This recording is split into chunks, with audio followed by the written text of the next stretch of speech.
আমি যেরকম তোমাদের গ্রুপে মেসেজ করেছিলাম যে আমি কিছুদিন স্কুলে যেতে পারবো না, সেই কারণে আমি তোমাদের যে চ্যাপ্টারটা বাকি রয়েছে, লাস্টের চ্যাপ্টারটা, সেটা অনলাইনে আমি পড়িয়ে শেষ করে দেব। আমার পক্ষে তো এখন যাওয়া একেবারে সম্ভব না, সেই কারণেই আমি নতুন চ্যাপ্টার তোমাদের যেটা দিগন্তের প্রসার রয়েছে সেই চ্যাপ্টারটা আমি অনলাইনেই করিয়ে দেব। তারপরেও যদি কোথাও তোমাদের কোনো রকম সমস্যা মনে হয় তাহলে আমার সাথে যোগাযোগ করবে। লাস্টে যে চ্যাপ্টারটা তোমাদের রয়েছে দিগন্তের প্রসার, এই চ্যাপ্টারটা আসলে পুরো বিশ্ব, ইউরোপ সহ ভারতবর্ষে কী কীভাবে পরিবর্তন এসেছে, সেটা বৈজ্ঞানিক দৃষ্টিভঙ্গি বলো বা সামাজিক পরিবর্তন বলো, এই যে পরিবর্তনগুলো এসেছে সেগুলো নিয়ে এই চ্যাপ্টারে আলোচনা করা হয়েছে।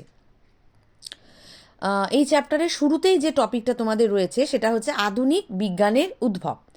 মানে এর আগে পর্যন্ত তোমরা যে চ্যাপ্টারগুলো পড়েছো সেখানে একটু বইয়ের পাতা উল্টে দেখবে, আমরা বেশিরভাগ ক্ষেত্রেই পড়েছি রাজার গুণাবলী, সম্রাটের গুণাবলী, সেখান থেকে মধ্যযুগীয় ভারত এবং মধ্যযুগীয় বিশ্বতে বিভিন্ন ধর্মযুদ্ধগুলো বা বিভিন্ন প্রতিবাদী ধর্মগুলোর গড়ে ওঠা, এই জিনিসগুলো। এই পুরো প্রাচীন যুগ এবং মধ্যযুগ থেকে ধীরে ধীরে ভারতবর্ষ সহ পুরো পৃথিবী যে আধুনিকতার দিকে এগিয়ে এসেছে, সেই আধুনিকতার দিকে এগিয়ে আসাটা আলোচনা করা হয়েছে এই লাস্টের চ্যাপ্টারটাতে। মানে কি করে মানুষ বিজ্ঞানকে জেনেছে, বিজ্ঞানকে বিশ্বাস করতে শুরু করেছে, বৈজ্ঞানিক আবিষ্কারগুলোতে বিশ্বাস করেছে, কি করে নিজের মনের, ধর্মের এবং সমাজের কুসংস্কারগুলোকে সাইডে রেখে, সরিয়ে ফেলে মানুষ একটা নতুন আধুনিক বিজ্ঞান মনস্ক সমাজ গড়ে তুলেছে, সেই আলোচনাই আমরা এই চ্যাপ্টারে করব।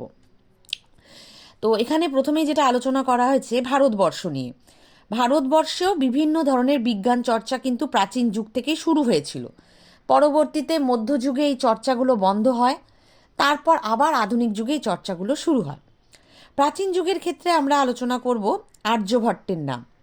আর্যভট্ট, যিনি প্রথম শূন্য আবিষ্কার করেন, দশমিক আবিষ্কার করেন, তার বিখ্যাত আর্যভট্টীয় গ্রন্থে তিনি প্রাচীন ভারতের প্রাথমিক স্তরের যথার্থ বৈজ্ঞানিক আলোচনা তিনি করেছিলেন। সেখানে তিনি পাটিগণিত, বীজগণিত, নামগুলো তো সবাই শুনেইছ, জ্যামিতি, ত্রিকোণমিতি, সব কিছু নিয়ে আলোচনা করেন। আর্যভট্টের মতোই বরাহমিহির, ব্রহ্মগুপ্ত, তারাও বিজ্ঞান চর্চা কিন্তু করেছিলেন। নবম দশম শতকে মহাবীর, শ্রীধর, মঞ্জুল, দ্বিতীয় আর্যভট্ট, তারাও গণিত বিষয়ে, বিজ্ঞান বিষয়ে প্রচুর চর্চা করেছেন, যে কারণেই ভারত খুব দ্রুত আধুনিক যুগে এসে বৈজ্ঞানিক অগ্রগতিতে অগ্রসর হয়। ভারতের মতো ইউরোপেও প্রচুর পরিমাণে বৈজ্ঞানিক চর্চা হয়েছে, বিজ্ঞানের বিভিন্ন শাখার চর্চা হয়েছে, নানা রকমের বৈজ্ঞানিক অগ্রগতি সমাজে দেখা গেছে। কৃষিকার্য বলো, শিল্প উৎপাদন বলো, সামরিক ব্যবস্থা, ছাপাখানা তৈরি মানে মুদ্রণ ব্যবস্থা, প্রতিটা জায়গায় নানা ধরনের বিপ্লব লক্ষ্য করা গেছে। সেই কারণেই বলা হয় যে এই সময়টা, আধুনিক যুগের শুরুর সময়টাতে একটা বৈজ্ঞানিক বিপ্লব লক্ষ্য করা গেছে পুরো পৃথিবী জুড়ে, ইনক্লুডিং ভারতবর্ষ। এখানে বিজ্ঞানের অগ্রগতির দিকে দুটো দিক লক্ষ্য করা যায়। একটা বিজ্ঞানের ব্যবহারিক দিক, মানে অ্যাপ্লিকেশন, আমরা কোথায় কোথায় ব্যবহার করতে পারছি। আরেকটা বিজ্ঞানের দার্শনিক দিক, মানে যেখানে আমরা বিজ্ঞানকে তত্ত্বগতভাবে আলোচনা করছি। তো এইভাবে কৃষি, শিল্প, শিক্ষা সব ক্ষেত্রেই ব্যবহারিক বিজ্ঞান নানা ধরনের পরিবর্তন নিয়ে এসেছিল।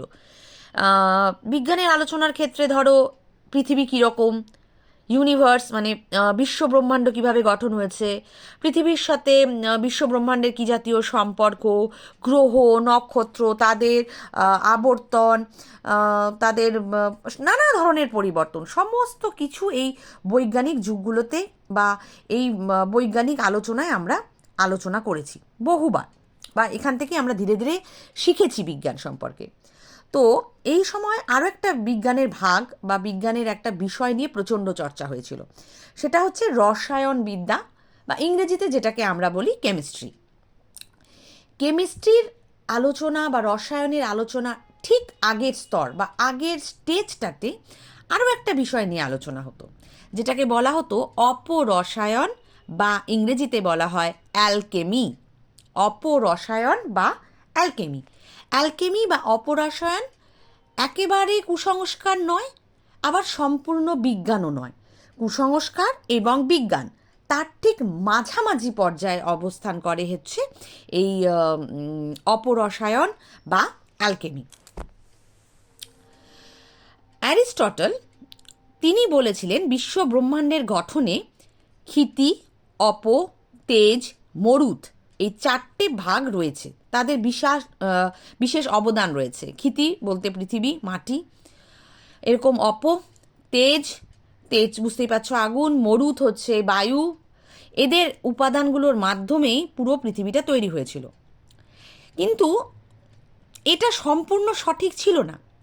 তা সত্ত্বেও এই চিন্তা, এই দর্শনটার ওপর ভিত্তি করেই ধীরে ধীরে বৈজ্ঞানিক চর্চাগুলো শুরু হয়।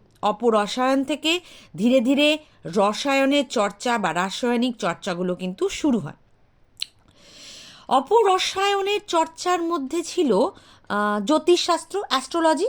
ওই যে ধরো মানুষ হাত দেখে বিভিন্ন ধরনের স্টোনস দেয়, এটাকে জ্যোতিষশাস্ত্র বা অ্যাস্ট্রোলজি বলে। এই চর্চাগুলো চলতো, বা এগুলো অপরসায়ন চর্চা। একদম তুমি এটাকে বলতে পারো না কুসংস্কার, ভ্রান্ত ধারণা, আবার তুমি বলতে পারো না এটা বৈজ্ঞানিক দৃষ্টিভঙ্গি রয়েছে। এটা একটা মাঝামাঝি স্তর।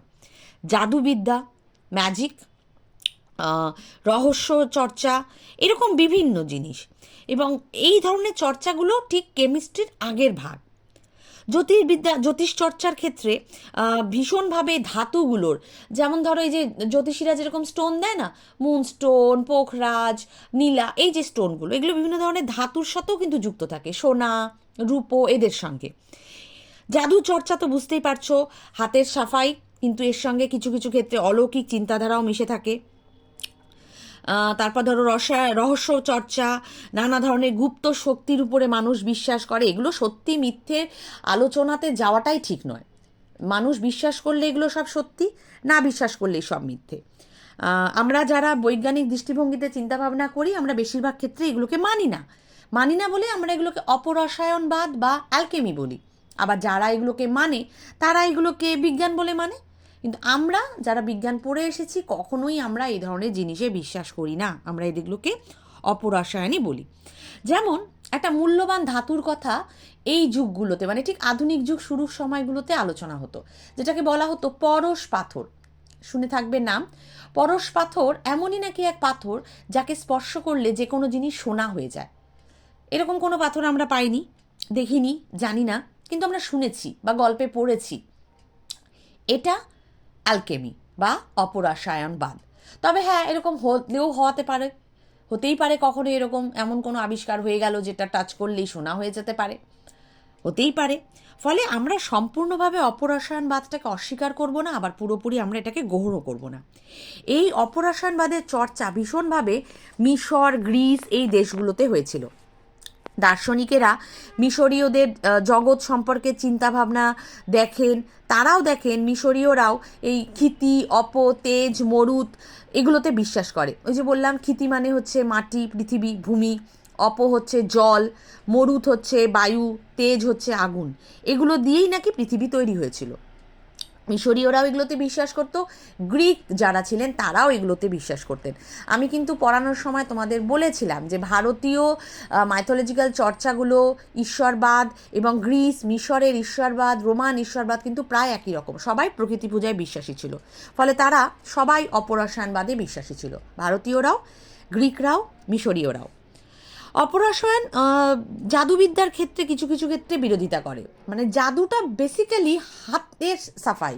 তুমি দেখতে পাচ্ছ না, তোমাকে কিছু খেলা দেখিয়ে দিচ্ছে মানুষ। অনেকে আবার বলে অপরসায়নবিদরা মানুষের অসুখ সারিয়ে দিতে পারে, হয়তো পারে। কেউ আবার এই অসুখ সারানোর পদ্ধতিটাকে জাদুবিদ্যা বলেছে, কেউ এটাকে অ্যালকেমি বা অপরসায়ন বলেছে। আমি ক্লাসে কিন্তু এই জিনিসটা আলোচনা করেছিলাম যে বিভিন্ন জায়গায় এরকম লোকজন আসে যারা বলে তারা জল পড়া, তেল পড়া, এই সমস্ত দিয়ে, মন্ত্রতন্ত্র দিয়ে মানুষের অসুখ সারিয়ে দেয়। ওগুলো অ্যাকচুয়ালি জলের মধ্যে স্টেরয়েড জাতীয় ওষুধ মিশিয়ে সাময়িকভাবে মানুষের শারীরিক অসুবিধাটাকে দূর করে, তারপর স্টেরয়েডের প্রভাব কমে যায়, মানুষ কিন্তু পুনরায় অসুস্থ হয়। এই জিনিসটাই অপরসায়ন। এটা বিজ্ঞান নয়, আবার একেবারেই তুমি অস্বীকার করতে পারবে না, কারণ এটাতে কিছু কিছু ক্ষেত্রে কাজ হয়। কিন্তু যত দিন এগিয়েছে, মানুষ যত বিজ্ঞান শিখেছে, এই প্রাক বিজ্ঞান যুগের এই অপরসায়ন চর্চাটাকে মানুষ ভুলে গিয়েছে। ধীরে ধীরে মানুষ বিজ্ঞানের দিকে এসেছে, রসায়নের চর্চা করেছে, কেমিস্ট্রির চর্চা করেছে, ফিজিক্স, কেমিস্ট্রি, বায়োলজি, সমস্ত ধরনের বৈজ্ঞানিক যে বিষয়গুলো রয়েছে মানুষ এগুলো পড়েছে, জেনেছে, নানা ধরনের আবিষ্কার হয়েছে। স্যার আইজ্যাক নিউটনের মতো বিজ্ঞানী এসেছেন, যিনি রসায়ন চর্চা খুব ভালোভাবে না এগেলেও তিনি পরমাণুর গঠন মানে ফিজিক্সের চর্চাগুলো তিনি করিয়েছেন, তিনি মহাকর্ষ বল আবিষ্কার করিয়েছেন। আইনস্টাইনের মতো বিজ্ঞানীরা এসেছেন। আর যত বিজ্ঞানীরা এসেছেন, যত বৈজ্ঞানিক আলোচনা হয়েছে, অপরসায়নবাদ কিন্তু ধীরে ধীরে একেবারেই পৃথিবী থেকে চলে গেছে।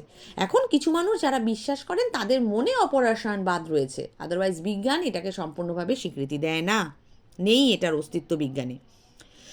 যত দিন এগিয়েছে কেমিস্ট্রির চর্চা বেড়েছে, রসায়নের চর্চা বেড়েছে, রাসায়নিক শিল্প, চিকিৎসাবিদ্যা এগুলো উন্নত হয়েছে। জারণ, বিজারণ এগুলো তোমরা 9-10-এ পড়ে এসেছো কেমিস্ট্রিতে। পাতন এই জিনিসগুলো এসেছে। মানুষ বিভিন্ন ধাতুকে গলাতে শিখেছে, একটা ধাতু থেকে আরেকটা ধাতু তৈরি করতে শিখেছে, রূপোর সঙ্গে পারদ মেশাতে শিখেছে, সোনা গলানোর কৌশল শিখেছে, তা দিয়ে নানা রকমের জিনিস বানাতে শিখেছে। এগুলো পিওর কেমিস্ট্রি, যেগুলো মানুষ ধীরে ধীরে কিন্তু শিখেছে। নতুন নতুন মৌল মানুষ আবিষ্কার করেছে। ফসফরাস, যেটা দেখবে সবুজ সবুজ হয় অন্ধকারে জলে, প্ল্যাটিনাম ভীষণ দামি ধাতু, সোনার থেকেও দামি হয়ে যায়, এগুলো আবিষ্কার করা হয়েছে। হামফ্রে ডেভি নাম শুনেছ নিশ্চয়ই, ক্লাস 10-9 তোমাদের ছিল হামফ্রে ডেভি।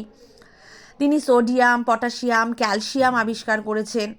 যত এগুলো এগিয়েছে, যত এই ধরনের আবিষ্কারগুলো হয়েছে, তত মানুষ বিজ্ঞানকে জানতে শিখেছে, ভালোভাবে বুঝতে শিখেছে, বৈজ্ঞানিক আবিষ্কারগুলোকে উপলব্ধি করতে শিখেছে। এরপর আরও যত দিন এগিয়েছে, অটো ভ্যান গেরিক তিনি ভ্যাকুয়াম পাম্প আবিষ্কার করেছিলেন, যেখানে বায়ুশূন্য অবস্থাও সৃষ্টি করা যায়। ভ্যাকুয়াম নাম নিশ্চয়ই শুনেছ, একটা জায়গায় শূন্যতা তৈরি করা যায়, ভ্যাকুয়াম তৈরি করা যায়, সেগুলো আবিষ্কার হয়েছে। অক্সিজেন কৃত্রিমভাবে তৈরি করার ব্যবস্থা করা হয়েছে। তারপর ধরো গ্যাস সংগ্রহ করার ব্যবস্থা করা হয়েছে, বিভিন্ন ধরনের গ্যাসকে প্রিজার্ভ করে রাখা, সংগ্রহ করে রাখা। যে অক্সিজেন আমরা শ্বাস নিতে সবসময় ব্যবহার করি, সেই অক্সিজেনই আবার আগুনকে জ্বালিয়ে দিতেও ব্যবহার করা হয়। এগুলোও বিজ্ঞান আবিষ্কার করেছে। নানা ধরনের মৌল, বিভিন্ন ধরনের মৌল, অণু, পরমাণু এগুলো আবিষ্কার হয়েছে। এগুলোর ভালো খারাপ দুটো দিক আমরা ফিল করেছি। বিজ্ঞান যত এগিয়েছে, মানুষের বিজ্ঞান মনস্কতা যত এগিয়েছে, ভালো ভালো জিনিস বৈজ্ঞানিক আবিষ্কার যত হয়েছে, আবার সেখান থেকে নানা ধরনের ক্ষতিকর আণবিক পারমাণবিক অস্ত্রও তৈরি হয়েছে। ফলে এটাও আমাদের মানতে হবে, সমস্ত ধরনের বৈজ্ঞানিক উন্নতি যে মানুষের ভালোর ক্ষেত্রে কার্যকর হয় তা না। যদি বৈজ্ঞানিক আবিষ্কারকে আমরা খারাপের দিকে নিয়ে যাই, সেটা আমাদের সমাজের পক্ষে প্রচণ্ড ক্ষতিকর হতে পারে। চিকিৎসাবিদ্যার ক্ষেত্রেও বহু উন্নতি হয়েছে। নানা ধরনের আয়ুর্বেদিক চিকিৎসা ব্যবস্থাগুলো তৈরি হয়েছে, ভেষজ চিকিৎসা ব্যবস্থা, তার সাথে সাথে অ্যালোপ্যাথিক চিকিৎসা ব্যবস্থা, হোমিওপ্যাথিক চিকিৎসা ব্যবস্থা এগুলোও এসেছে। এগুলোও আমরা বিভিন্নভাবে ব্যবহার করে থাকি। আবার এগুলোরও তাই একই রকমভাবে এগুলোর ভালো খারাপ উভয় দিকই রয়েছে। ভালোভাবে যদি ব্যবহার করো, মানুষের হেয়ার, স্কিন সব উন্নত হতে পারে ভালো ওষুধ ব্যবহার করলে। আবার যদি ওষুধ ব্যবহার না করে শুধুমাত্র ঝাড়ফুঁকের উপর বিশ্বাস রাখো অপরসায়ন বিদ্যায়, তাহলে আবার সেটা শারীরিক মানসিক ক্ষতিও কিন্তু তৈরি করতে পারে। ফলে এটা আমাদের ওপর যে আমরা বিজ্ঞানের কোন দিকটাকে নেব, ভালো দিকটাকে না খারাপ দিকটাকে। আমরা অবশ্যই বিজ্ঞানের ভালো রাসায়নিক চর্চাগুলোকেই নেব, যেগুলো আমাদের পক্ষে, আমাদের সামাজিক জীবনযাত্রার পক্ষে ভীষণভাবে উপকারী। যাই হোক, যেটাই হোক না কেন, যত খারাপ ছিল ধর্মের দিকগুলোতে বলো বা বিজ্ঞান চর্চার দিকগুলোকে বলো, সেগুলোকে ধীরে ধীরে কাটিয়ে উঠে সেগুলোকে সারিয়ে তুলে আমরা ক্রমশ বৈজ্ঞানিক যুগে প্রবেশ করেছি। যত দিন এগিয়েছে, যত সময় এগিয়েছে, আমরা আরও বেশি বিজ্ঞান মনস্ক হয়ে উঠেছি। এখানেই আমাদের নতুন দিগন্ত বা নতুন দিক খুলে গিয়েছে। এই পুরো চ্যাপ্টারটাই আমরা প্রাচীন বিদ্যাগুলো থেকে যেগুলো ক্ষতিকর, সেগুলো থেকে ধীরে ধীরে কী করে আমরা আধুনিক যুগে, উন্নত যুগে প্রবেশ করব, সেগুলোই আমাদের আলোচনার বিষয়বস্তু।